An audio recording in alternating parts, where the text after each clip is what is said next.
बीड मसाजोगमधील सरपंच संतोष देशमुख हत्या प्रकरणाची आता वरिष्ठ पातळीवर चौकशी होणार आहे। सीआयडीचे डीआयजी यांच्या अध्यक्षतेखाली समिती गठीत करण्यात येणार आहे। एकसदस्यीय समिती ही चौकशी करणार आहे आणि उद्या सकाळी 11 वाजता सभागृहामध्ये या संदर्भातली माहिती दिली जाईल। कोणते अधिकारी याची संपूर्ण चौकशी करतील यावर आज निर्णय होईल। 2 दिवसांपासून सभागृहात या विषयावर मोठ्या प्रमाणामध्ये चर्चा सुरू आहे।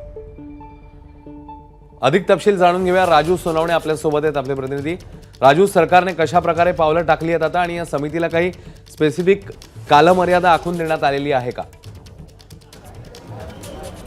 अश्विन, पाहतोय आपण सध्या बीडच्या सरपंचाची हत्या झाली, याचे पडसाद जे आहे ते राज्यभर उमटताना पाहायला मिळत आहेत। हिवाळी अधिवेशन सुरू आहे आणि पहिल्या दिवसापासूनच आपण पाहतोय की हिवाळी अधिवेशनात सुद्धा याचे पडसाद उमटताना पाहायला मिळतात। कालपासून यावरती 101 अन्वय जे आहे चर्चा झालेली आहे आणि त्यामध्ये आपण पाहतोय सर्वपक्षीय आमदारांनी भूमिका मांडलेली आहे की यावरती कठोर कारवाई व्हावी आणि आता कुठेतरी सरकार एक पाऊल पुढे टाकताना पाहायला मिळतं। सरकारच्या वतीने जे आहे ते आता याची चौकशी केली जाणार आहे आणि सीआयडी मार्फत याची चौकशी केली जाणार आहे आणि त्यासाठी सीआयडीचे डीआयची लेवलच्या अधिकाऱ्याची एक सदस्यीय समिती गठीत केली जाईल आणि ती संपूर्णपणे याची चौकशी जी आहे ते करणार आहे। खरं तर आपण पाहतोय की सभागृहामध्ये सगळ्यांकडून मागणी केलेली आहे की कुठेतरी माजी न्यायमूर्ती किंवा सिटिंग जज जे आहे त्यांच्या माध्यमातून चौकशी व्हावा। ही चौकशी जी आहे ती सीआयडीच्या माध्यमातून केली जाणार आहे। याची घोषणा उद्या सकाळी मुख्यमंत्री सभागृहात करणार आहे। आज याच्यावरती संपूर्णपणे चर्चा होईल। याची नेमकी काय चौकट असणार आहे, या समितीची कार्यकक्षा काय असणार आहे, कारण यामध्ये चौकशी करताना नेमके कुठल्या कुठल्या भागाची चौकशी केली पाहिजे, कारण फक्त हत्या हा पार्ट नाहीये